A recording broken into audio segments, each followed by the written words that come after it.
In the vast, sun-scorched deserts of Arabia, a new power was rising, destined to reshape the world.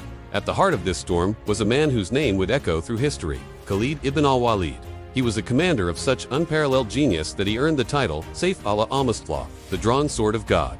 This is the story of how one man, through sheer tactical brilliance, brought one of the world's mightiest empires to its knees. Our story begins in the 7th century. The Arabian Peninsula, once a collection of disparate tribes, was now united under the banner of Islam. As this new force began its expansion, it came into direct conflict with the two superpowers of the age, the Sassanid Persian Empire and the Eastern Roman Empire, also known as the Byzantine Empire. For centuries, these two giants had battled for supremacy, exhausting each other in endless wars. They were old, powerful, and steeped in military tradition. They couldn't imagine that a new challenger, emerging from the desert, could possibly threaten their existence.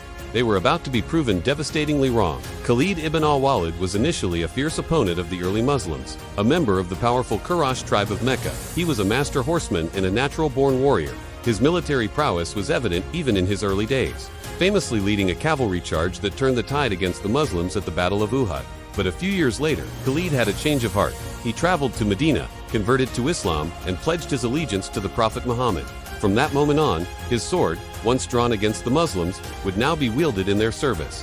His military genius, previously a threat, would become their greatest asset. After the Prophet's passing, the first Caliph, Abu Bakr, faced a crisis. Many Arabian tribes renounced their allegiance, plunging the nascent state into the Ridda Wars, or the Wars of Apostasy.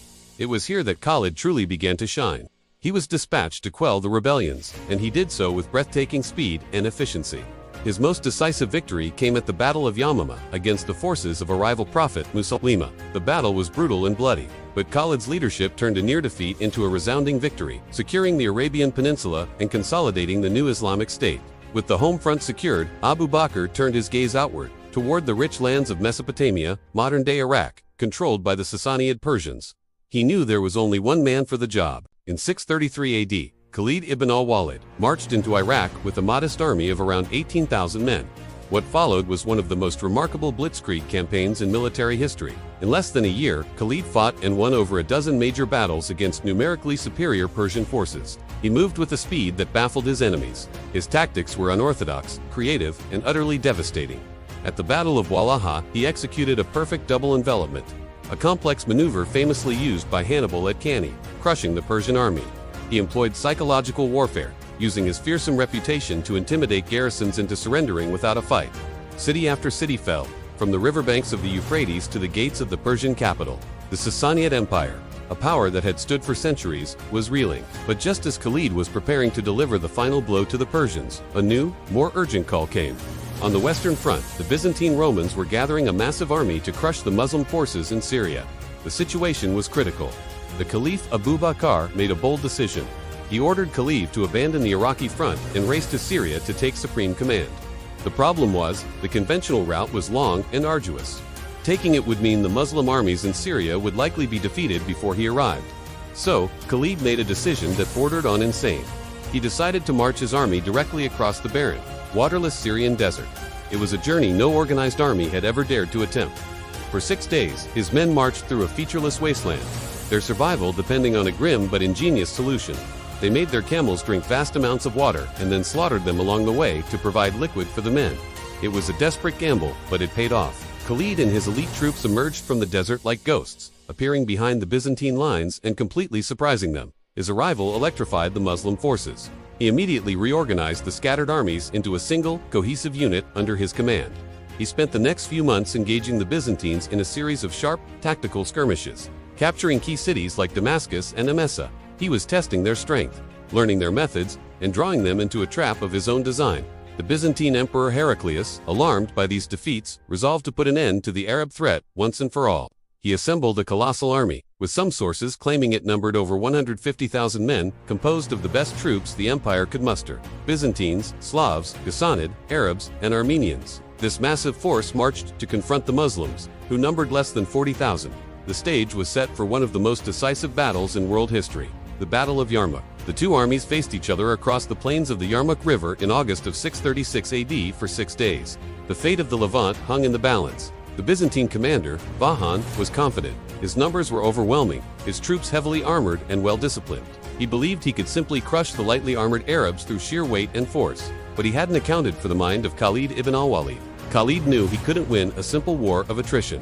He needed to use his army's strength, speed, mobility, and fighting spirit to counteract the Byzantines' numbers and heavy armor. On the first day, the Byzantines launched a massive assault, and parts of the Muslim line began to buckle. But Khalid was everywhere.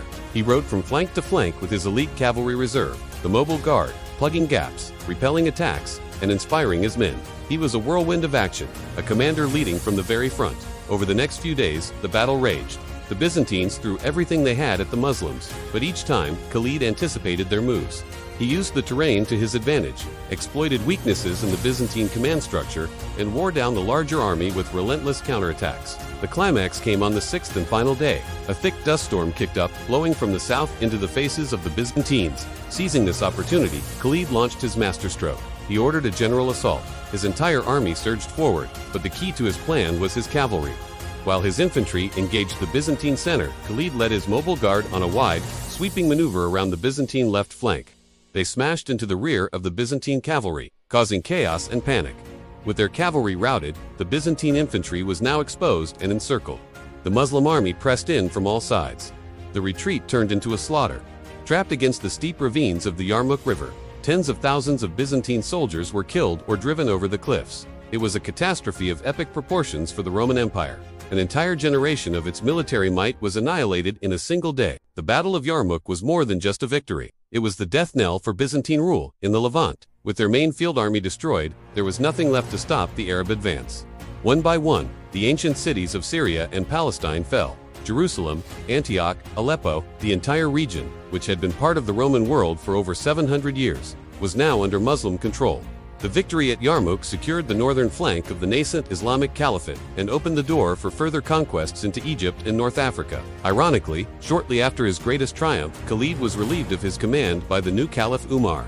The reasons are complex. Some historians suggest Umar feared that the soldiers were beginning to build a cult of personality around Khalid, attributing their victories to him rather than to God.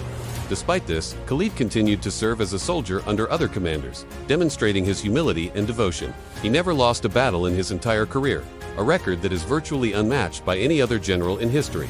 He died peacefully in his bed a few years later, lamenting that he hadn't died a martyr on the battlefield. The legacy of Khalid ibn al-Walid is immense. He is remembered not just for his undefeated record, but for his revolutionary tactics, his incredible speed, and his ability to inspire his soldiers to achieve the impossible. He took a relatively small, inexperienced force and used it to shatter two of the world's oldest and most powerful empires. His campaigns are still studied in military academies today as masterclasses in strategy and leadership. From the deserts of Arabia to the fields of Yarmouk, the story of the Sword of God is a testament to the fact that with genius, courage, and unwavering belief, a single individual can indeed change the course of history forever. Thank you so much for joining us on this journey back in time. If you enjoyed this, look at one of history's greatest commanders. Make sure to like this video and subscribe to our channel for more epic stories. Let us know in the comments which historical figure you'd like us to cover next. Until then, stay curious.